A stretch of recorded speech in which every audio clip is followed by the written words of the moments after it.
Vote দিন দেব না। এই রাস্তা অবরোধ কী কারণে? রাস্তা অবরোধ করছে, আমরা স্কুল টাইমে বড় বড় ডাম্পারগুলো যায়, স্কুল পড়ুয়াদের ছোটো ছোটো বাচ্চারা যায়, তো সাইকেল নিয়ে যায়, ওদের যাতায়াত করতে খুব অসুবিধা হয়। আমাদের রাস্তার যে চওড়া আর ডাম্পারের যে চওড়া প্রায় এক, কখন কি ঘটে যায় বলা খুব মুশকিল। 3 দিন আগে শুনলাম যে একটা ছোটো বাচ্চা চৌধুরী মোড়ে অ্যাক্সিডেন্ট হয়ে গেছে।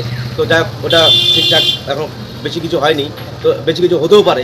তো সেই ক্ষেত্রে আমরা ডাম্পার যেন সময় মতো ঢোকে, স্কুল টাইমটা যেন ওরা মানে বাদ দিয়ে ওরা ঢোকে, হ্যাঁ, রাস্তা সবাই চলাচল করবে, সেটা নিয়ে কোনো আমাদের আপত্তি নাই। কিন্তু এই যে এত ওভারলোড গাড়ি, রাস্তারও ক্ষতি হচ্ছে, এটা ব্যবসায়ীদের একটু ভাবা উচিত। আর বলবো যে ওই কিছু ট্রাক্টরও চলে স্কুল টাইমে, এগুলো যেন এই টাইম টেবিলটা যেন ঠিকঠাক রাখে সবার সেফটির জন্য। কিন্তু সিঙ্গেল রাস্তা, এটা এই রাস্তার ক্যাপাসিটি অনুযায়ী ওই মাল যাচ্ছে বেশি, ডাম্পার এছাড়া আরও বড় বড় গাড়িও যাচ্ছে, 20 চাকা 22 চাকা 18 চাকা, হ্যাঁ, সেগুলোও যাচ্ছে। কি বলবেন? না, সেই ক্ষেত্রে তো নিয়ন্ত্রণ রাখা অবশ্যই উচিত রাস্তা বাঁচানোর জন্য। এটা প্রশাসনকে বলবো যে এদিকে একটু দৃষ্টিগোচর করার জন্য, এদিকে যদি নজর যেমন রাখে। রাস্তা সবারই, হ্যাঁ, রাস্তা কদিন পরে ভেঙে যাবে, নষ্ট হয়ে যাবে, সে তো সবারই অসুবিধা। যেই কারণে আপনারা পথ অবরোধ করলেন, এর সমাধান যদি আগামীতে না হয় তাহলে আগামীতে কী করবেন ভাবছেন আপনারা? আমরা বৃহত্তর আন্দোলনে যাওয়ার চেষ্টা করব বা আন্দোলনে যাব। এটা কোন জায়গা? এটা রায়পুর। কী চোখে দেখছেন? পথ অবরোধ করতে বাধ্য হলো। প্রতিদিন সকালে এই রাস্তায় যেইভাবে ডাম্পার চলে, ডাম্পার 22 টাকা লরি 10 টাকা লরি যাচ্ছে, কিন্তু এই রোডে এইসব গাড়ি নিষিদ্ধ থাকা সত্ত্বেও এইসব গাড়ি রাস্তায় প্রতিদিন চলাচল করে, এবং রাস্তা যেহেতু গাড়ি ক্রসিং হতে পারে তার জন্য বিশাল জাম হয়।